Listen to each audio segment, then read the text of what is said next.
নমস্কার বন্ধুরা, আজ আমি আবারও চলে এসেছি আপনাদের জন্য আরও একটি নতুন রেসিপি নিয়ে। তো আজকে দেখে বুঝতেই পাচ্ছেন আমি একটা স্ন্যাক্সের রেসিপি নিয়ে এসেছি, যা ভীষণই সুস্বাদু আর মুখরোচক। এটাকে অবশ্য বিস্কুট বলা যেতেই পারে। তো চলুন এবার বানানো যাক এই রেসিপিটি। তো এটা বানানোর জন্য প্রথমে আমার লাগবে ছোটো বাটির এক বাটি ময়দা নিয়ে নিয়েছি। ময়দাটা আমি চেলে নেব। ময়দাটা আমার চালা হয়ে গেছে। দেবো স্বাদ অনুযায়ী সামান্য একটু নুন, চিনি, আপনারা চিনির গুঁড়োও দিতে পারেন। আরও 1 চামচ আমি দিয়ে দিলাম। চামচ চিনি আমি এর মধ্যে দিলাম। ঘি 1 চামচ মতন দিয়ে দেবো। সাদা তেল, আপনারা চাইলে বাটার ইউজ করতে। ময়ম দেব। ময়মটা খুব ভালো করে দিতে হবে। দিয়ে দেবো সামান্য 1 পিঞ্চ খাবার সোডা, কিন্তু পুরোটাই অপশনাল। এটা দিলেও চলবে, না দিলেও চলবে। আপনাদের ইচ্ছা হলে এটা দেবেন, নইলে না দেবেন। ময়মটা খুব ভালো করে দিতে হবে। দেখুন আমার ময়মটা সুন্দর দেওয়া হয়। আমি এটা জল দিয়ে মাখিয়ে নেব। এবার আমি অল্প অল্প জল দিয়ে ডোটা মাখিয়ে নেব। তো দেখুন ডোটা আমার মাখা হয়ে গেছে। এবার আমি দইয়ের ওপরে সামান্য একটু তেল মাখিয়ে রেখে দেবো। দেখুন আমি তেল নিয়ে নিয়েছি, তেলটা মাখিয়ে রেখে দেবো। আমার মাখানো হয়ে গেছে। এবার আমি এটা ঢাকা দিয়ে রেখে দেবো। 20 থেকে 25 মিনিট আমি রেখে দেবো। করতে আমার জিরে ভাজা লাগবে, তো এখানে আমি গোটা জিরে নিয়ে নিয়েছি। এদিকে আমি গ্যাসের ওপর কড়াইও বসিয়ে দিয়েছি। কড়াইয়ের মধ্যে আমি জিরেটা ভেজে নেব। জিরেটা আমার ভাজা হয়ে গেছে। খুব বেশি ভাজতে হবে না, একটু স্মেল ছড়িয়ে দিয়েছে। এবার আমি জিরেটা ঢেলে নিলাম। কড়াইয়ের মধ্যে আমি দিয়ে দেবো সাদা তেল। গরম হতে সময় দেবো। তেলটা গরম হোক। এখানে আমি কিছুটা চিনিও নিয়ে নিয়েছি। দেখুন এই চিনিগুলো কি মোটা মোটা দানা। চিনিগুলো আমার লাগবে। আমি চলে এসেছি 20 মিনিট পরে। দেখে নেব। দেখুন এটা আরও বেশি সফট হয়ে গেছে। এটাকে আমার আরেকটু মাখিয়ে নিতে হবে। দেখুন এটা আমি আরেকটু মাখিয়ে নিয়েছি। এরকম হয়েছে ডোটা জাস্ট। এবার এটাতে আমায় লেচি কাটতে হবে। আমি হাতে তেল মাখিয়ে নিয়েছি। এবার এটা আমি লেচি কেটে নেব। এখানে আমার 4টে লেচি হবে। এই স্ন্যাক্সটা কিন্তু বিস্কুটের মতো দেখতে হলেও হাত দিয়ে কিন্তু একে সহজে গুঁড়ো করা যাবে না। এটা একটু খাস্তা টাইপের হবে। লেচি আমি 4টে করে নিয়েছি। এবার লেচিগুলো বেলে নেব। এখানে আমি 4টা বেলনা নিয়ে নিয়েছি। এইভাবে এটাকে একটু গোল করে নিতে হবে, তাহলে বেলার সুবিধা হবে। আমি রুটি করেছিলাম, ওই জন্য একটু সাদা সাদা হয়ে আছে। এটা বেলে নেব। আপনারা চাইলে একটু ময়দা দিতে পারেন বা তেল দিয়েও বেলতে পারেন, আমার অসুবিধা হবে না। আমি এমনিই বেলে নেব। আমি বেলে নিয়েছি। এর থিকনেসটা একটু লক্ষ্য করুন।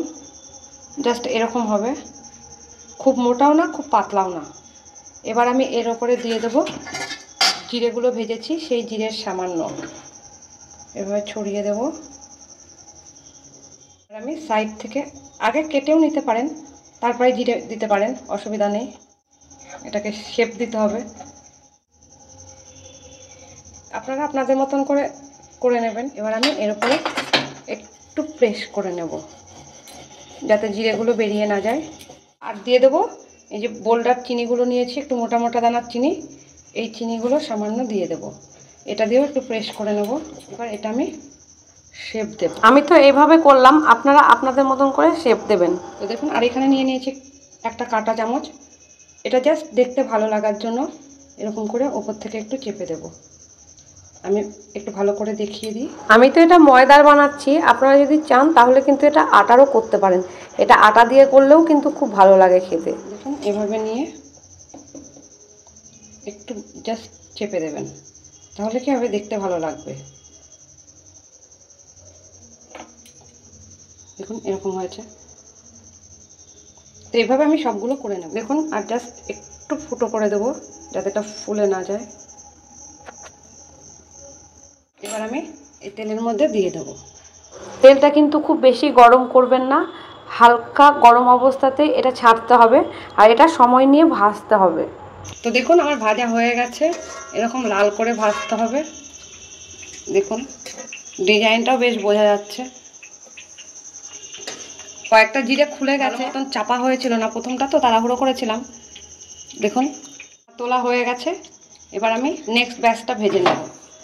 তো এখানে আমি আর একটা বেলে রেখেছিলাম, তো এটাই দিয়ে দেব। তো এগুলো আমি ভেজে নেব। ঠান্ডা হওয়ার পরে দেখুন আমি দেখাচ্ছি এটা কতটা কুরকুরে হয়েছে।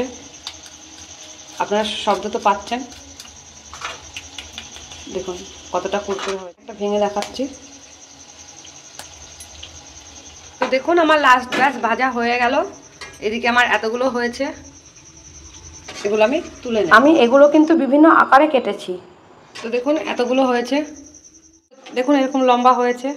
আর চিনিগুলো দেখুন এরকম, দেখুন চিনিগুলো কিন্তু গলেনি, কিছু কিছু গলেছে আর কিছু কিছু রয়েছে। দেখুন কি সুন্দর লাগছে দেখতে। এটা দেখতেও যতটা সুন্দর লাগে, এটা কিন্তু খেতেও অতটাই সুন্দর।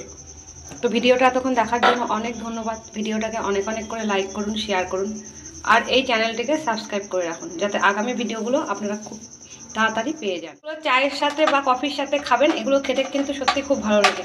সন্ধ্যার সময় মুখরোচক একটা টিফিন এভাবে আপনারা বানিয়ে নিতে পারেন। আমি আবারও আপনাদের কাছে রিকোয়েস্ট জানাচ্ছি, এই রেসিপিটা অন্তত বাড়িতে একবার ট্রাই করুন, আর সকলে মিলে চায়ের সাথে এটা এনজয় করুন। এটা কিন্তু চায়ের সাথে খেতে সত্যি খুব ভালো লাগে। আর একটা কথা, আমি কিন্তু এখানে ঘি ব্যবহার করেছি, আপনারা এখানে বাটারও ইউজ করতে পারেন।